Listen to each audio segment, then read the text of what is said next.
Πόσες φορές έχεις βρεθεί τα βράδια να ανοίξεις το ψυγείο? Πόσες φορές έχεις νιώσει ότι κάτι σε πλήγωσε, έχεις νεύρα με τη δουλειά, έχεις νεύρα με τον σύντροφό σου και χωρίς να το σκεφτείς βρέθηκες μπροστά στο ψυγείο?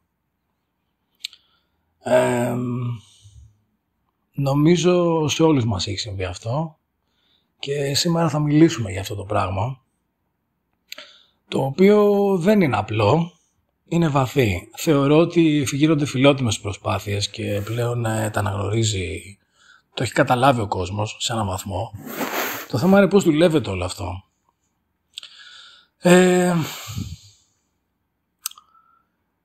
Το θέμα είναι ότι όλα ξεκινάνε από ένα τραύμα και ξεκινάει από την ενεργοποίηση παλιών πληγών του στυλ ότι δεν είμαι αρκετός. Ξεκινήσουμε από εκεί. Συνδέεται με παιδικά βιώματα, με μη καλούς και σταθερούς δεσμούς και με μικρές καθημερινές μαχαιριές που μας συμβαίνουν στη ζωή μας. Τόσο απλά. Το φαγητό τώρα τι γίνεται? Έρχεται σαν μια πολύ εύκολη συναισθηματική κουβέρτα που λέμε. Το φαγητό, είτε ανοίξεις το ψυγείο και φας γλυκά, είτε φτιάξεις φαγητό, είτε οτιδήποτε παραγγείλεις, σου δίνει μια γρήγορη ασφάλεια, μια γρήγορη παρουσία, μια βεβαιότητα, δεν σε απορρίπτει. Είμαι εκεί για σένα. Τόσο απλά. Θα μου πεις, μα δεν πεινάω. Δεν πεινάω, έχω σκάσει. Κι όμως τρώω. Ναι, τρως γιατί διψάς για επαφή. Διψάς για συναισθηματική επαφή. Το ψυγείο λειτουργεί σαν υποκατάστατο προσώπου. Ανοίγω το ψυγείο σημαίνει θέλω κάποιος να με δει. Όσο και ας φαίνεται περίεργο. Ό,τι έχει το ψυγείο μέσα παίρνει προσωποποίηση. Δεν θες τροφή εκείνη τη στιγμή, θες σύνδεση με κάτι για να κρατηθείς. Το πρόβλημα είναι ότι η ανακούφιση αυτή είναι στιγμιαία. Αυτό είναι το κακό με αυτό.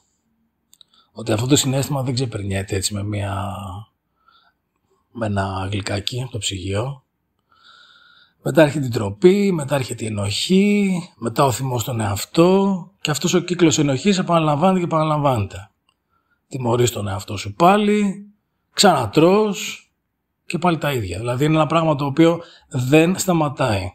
Ένας φαύλος κύκλος που αν δεν τον αναγνωρίσεις δεν θα σταματήσει ποτέ. Δεν θα σταματήσει όποια δίαιτα και να έχεις στο ψυγείο κολλημένη. Από τον καλύτερο διαιτολόγο του πλανήτη. Μπα να είναι όποιος να είναι. Δεν υπάρχει περίπτωση.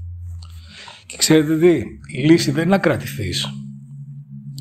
Η λύση είναι να αναγνωρίσεις τι πραγματικά σου λείπει και να το πενθήσεις.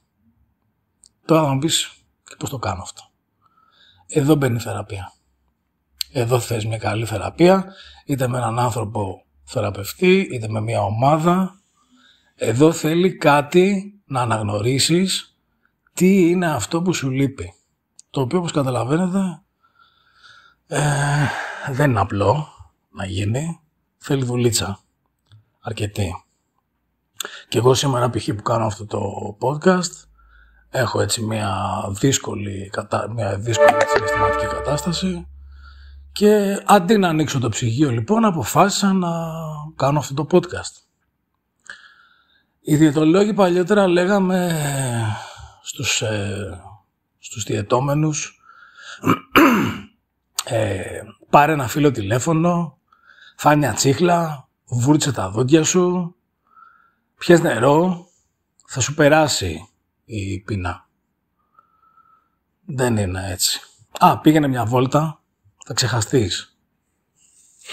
Επειδή τα έχω κάνει όλα αυτά, δεν ξεχνιέσαι. Όταν θες να φας το καπρίς και όταν θες να φας το γλυκό και μετά το αλμυρό και μετά πάλι το γλυκό, δεν νομίζω να σου κάνει κάτι μια τσίχλα ή να σου κάνει κάτι να βουρτίσεις τα δόντια σου. Δεν νομίζω. Πρέπει εκείνη τη στιγμή που θα ανοίξει το ψυγείο να αναγνωρίσεις το συναίσθημά σου. Τι νιώθω τώρα? Νιώθω ότι σήμερα είμαι θυμωμένος με το αφεντικό μου. Γιατί το αφεντικό μου μίλησε άσχημα, γιατί το αφεντικό μου απέρριψε. Γιατί τσακώθηκα με τη μάνα μου, τσακώθηκα με τον πατέρα μου, τσακώθηκα με τον αδερφό μου, με τη γυναίκα μου, με τον άντρα μου. Και αντί να του μιλήσω, να βγάλω λοιπόν αυτό που έχω, αντί να συνδεθώ, πηγαίνω στο ψυγείο, να συνδεθώ με το φαγητό, το οποίο είναι πανεύκολο και δεν θα με κρίνει. Δεν θα μου φέρει αντίλογο το φαγητό. Κανένα αντίλογο θα μου φέρει. Δεν ξέρω αν θέλω να το πάω τόσο ψυχαναλυτικά. Η αλήθεια είναι ότι αυτό το πράγμα, γιατί κάποιοι από εδώ μπορεί να έχετε κάποια γνώση, κάποιοι να μην έχετε, είναι λίγο μπερδεμένο αυτό το πράγμα. Έχει να κάνει και με τη σύνδεση που έχει κανείς με τη μάνα, γιατί η μάνα είναι ένα σύμβολο, είναι και τροφός. Η μάνα είναι το πρώτο αντικείμενο, που λέει τέλος πάντων η ψυχαναλυτική θεωρία, ζωής. Είναι το πρώτο αντικείμενο ζωής, δηλαδή σου δίνει φαγητό. Η μάνα είναι απόλυτα συνδεδεμένη με το φαγητό. Και την ευχαρίστηση. Μέσω του θυλασμού παίρνει το παιδί και ευχαρίστηση και τροφή. Λοιπόν, όταν λοιπόν κάτι εκεί έχει διαταραχτεί, κάτι εκεί δεν έχει πάει καλά, τα οποία μπορεί να είναι 1002 πράγματα, τα οποία σίγουρα δεν τις παρούσε να αναλύσουμε, αυτό το πράγμα μετά διαιωνίζεται. Διαιωνίζεται και σε ακολουθεί. Αλλά δεν ξέρω αν, εγώ σας το λέω έτσι στα πληροφορία, δεν ξέρω αν είναι κάτι το οποίο χρήζει ενδεχομένως να το ψάξετε περαιτέρω όλοι. Κάποιοι που θα θέλετε, ναι, μπορείτε να το ψάξετε σε βάθος. Αλλά και πάλι θα μου πεις τι γίνεται. Δεν γίνεται κάτι. Θέλει αναγνώριση, θέλει θεραπεία. Το πιστεύω πάρα πολύ αυτό το πράγμα. Το πιστεύω πάρα πολύ. Σε αυτά τα 20 χρόνια που δουλεύω, σχεδόν όλοι οι άνθρωποι μου λένε το βράδυ, ενώ λέει την τηρώ κατά γράμμα τη διέτα, πάω το βράδυ λέει και τα διαλύω όλα. Ανοίγω το ψυγείο και τα τρώω τα πάντα. Δεν το κάνει τυχαία. Δεν το κάνει καθόλου τυχαία. Κάτι έχει συμβεί εκείνη τη μέρα. Και να κλείσω με ένα χιουμοριστικό έτσι, μια χιουμοριστική σκέψη μιας πελάτης σας πριν γύρω στα 18 χρόνια το πρώτο ξεκίνησα, η οποία όταν είχε έρθει στο γραφείο θυμάμαι και μου λέει άσε Παντελή, χώρισα μου λέει και έφαγα μια σοκολατίνα. Της λέω εντάξει ρε κοπέλα μου, της λέω τι αγχώνεσαι, μια σοκολατίνα, μια πάστα έφαγες. Όχι ρε Παντελή, μου λέει τούρτα έφαγα, σοκολατίνα τούρτα. Θυμάμαι είχαμε γελάσει πάρα πολύ.